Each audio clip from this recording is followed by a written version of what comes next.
have not heard the song Djibouti. Have not. Oh. You gotta do it now. It's gonna be a special. Your life is going to be changed.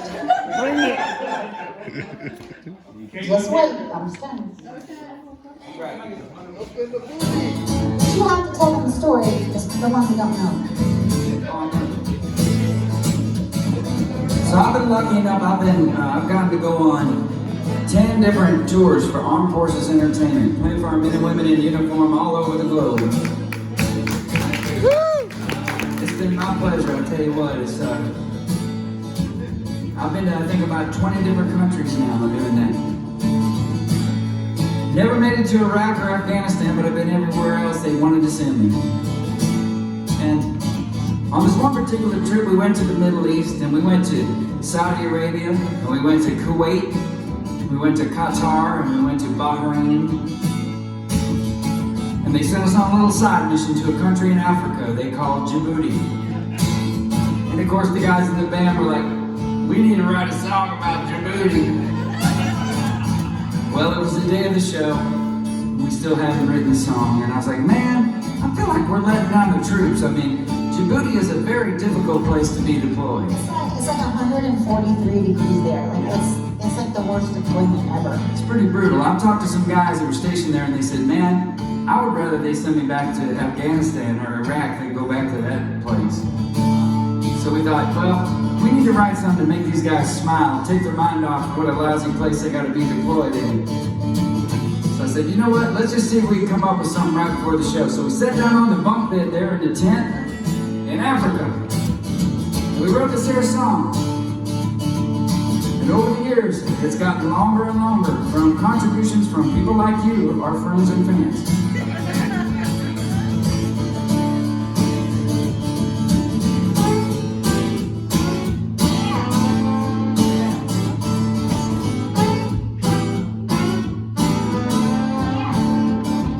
She said, I really don't think I'd like it all that much. In Djibouti, I said, no, I heard that it was pretty good in Djibouti. She said, but all my girlfriends said they hated it in Djibouti. I said, no, babe, the guy that cuts my hair said he loves it in Djibouti. Oh.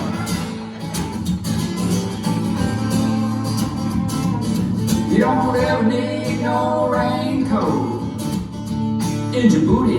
Ain't gotta worry about no kids. Not in Djibouti. She said, but I heard it was hot and dirty and nasty in Djibouti. I said, well, how bad could it be? You know everybody does it in Djibouti. You got your airmen in Djibouti. You got them soldiers in Djibouti. You got them jarheads in Djibouti. You got the seamen.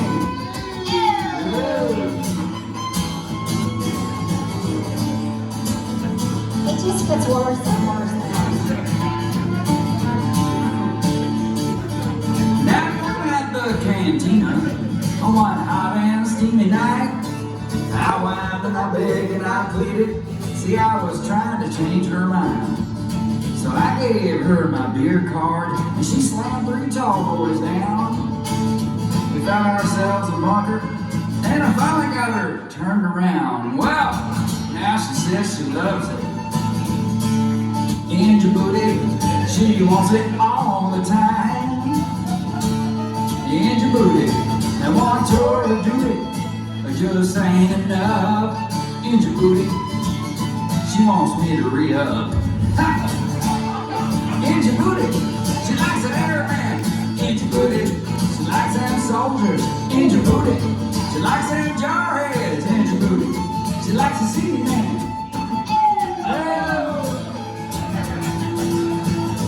That's too far.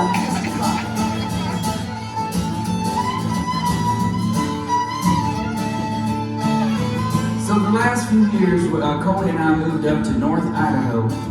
People say, why in the hell would you move to North Idaho? Well, because you can't pick where your ex-wife is from. And that's where my kids were.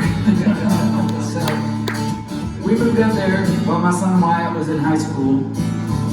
And but man, I've been going up to North Idaho since I was in college when I was dating my first wife. And first time I ever went up to Sandpoint, Idaho, I saw the sign going up there for this little town. It's called Athol, Idaho.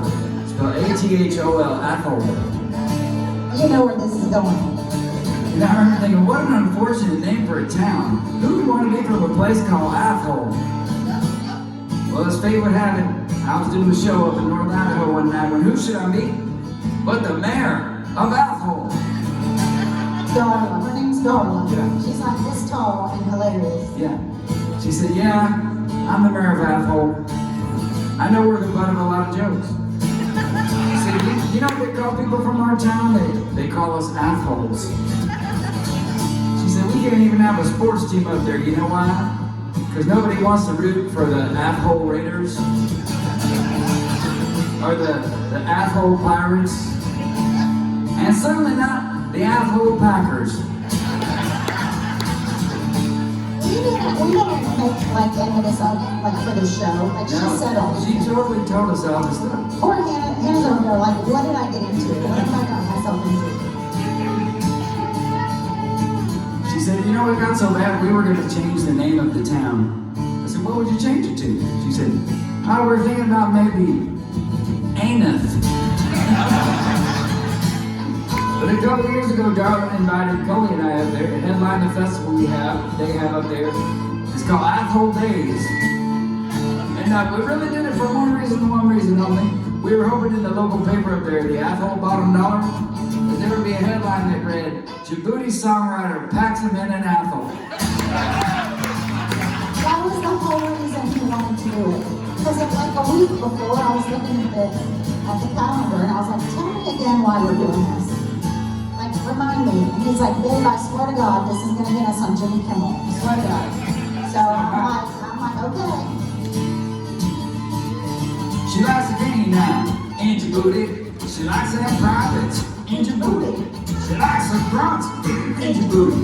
She got colonels, in Djibouti. Oh! Some pretty high-ranking colonels. We were playing a show one night, and this guy said, I can't believe you guys left out the most obvious one. We're like, what do you mean? He goes, you forgot to mention rear admirals.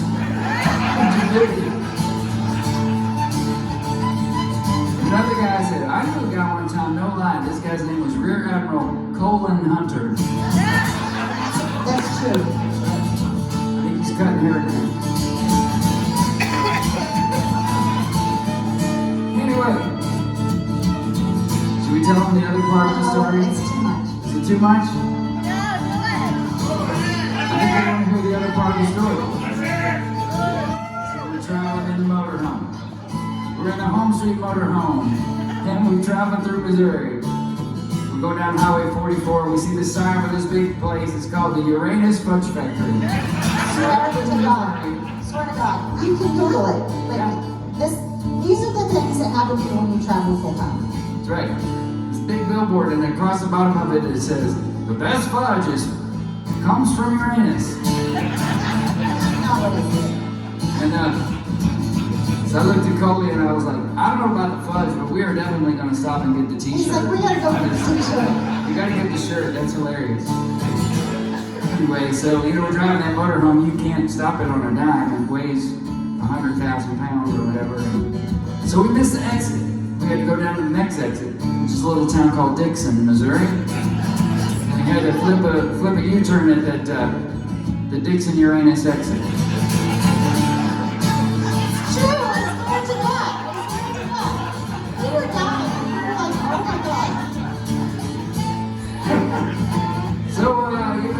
Walking around the store looking at the t-shirts, waiting for our folks to get packed, and we kept noticing now as the people would buy their stuff and leave, all the employees would stop. All of them at the same time, every time somebody would leave, they would all say this. They all stop together. And they all go, thanks for picking your anus. I know, it's so awkward. It's like, do you acknowledge them and say thanks, or keep walking, or I don't know. I was like, they saw that? The fudge was great, though. The fudge is awesome. You know what's hot? In Djibouti, and it's dirty. In Djibouti, it's pretty nasty. In Djibouti, but I like it. In Djibouti, oh! personally, you know what I'm saying? I always say it's better to give than to receive, especially when it comes to Djibouti.